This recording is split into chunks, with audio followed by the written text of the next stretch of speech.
Marekani yakubali kuhamisha mazungumzo yake na Irani kutoka Uturuki mpaka Oman. Washington. Marekani imekubali ombi la Irani kuhamisha mazungumzo ya nyuklia kutoka Uturuki hadi Oman. Mazungumzo hayo sasa yamepangwa kufanyika Ijumaa hii mjini Muscat. Vyanzo vya kidiplomasia vinasema uamuzi huo unalenga kuhakikisha mazungumzo yanabaki kuhusiana na masuala ya nyuklia pekee. Hatua hii inakuja wakati mvutano wa kijeshi ukiongezeka katika Mashariki ya Kati. Oman, ambayo imekuwa ikijulikana kwa nafasi yake ya upande wa kati katika diplomasia ya kikanda, imewahi kuwa mwenyeji wa mazungumzo nyeti kati ya Washington pamoja na Tehran. Wachambuzi wanaamini Muscat inaweza kutoa mazingira tulivu zaidi kwa mazungumzo haya ambayo yanaweza kuleta taswira mpya.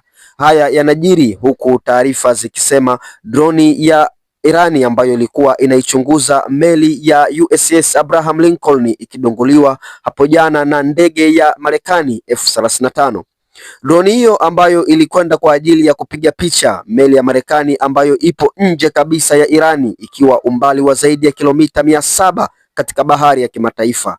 Irani inaonekana bado haina imani na Marekani, ndio sababu inayosababisha kupeleka droni zao kwenda kuchunguza, kwani wakihofia huenda mikakati ya kivita ikiwa inaendelea kwenye bahari ya kimataifa huku wao wakiwa wamekaa tu bila kufahamu. Irani ilitoa taarifa kwamba droni hiyo ilianza kupoteza mawasiliano wakati ambapo ikiwa tayari imeshapiga picha na imeshatuma taarifa zote, lakini baadaye Marekani ikatangaza kuwa imedungua droni hiyo ya Irani. Endelea kubaki Makumba International News kwa ajili ya habari za kimataifa, siasa, uchumi pamoja na teknolojia.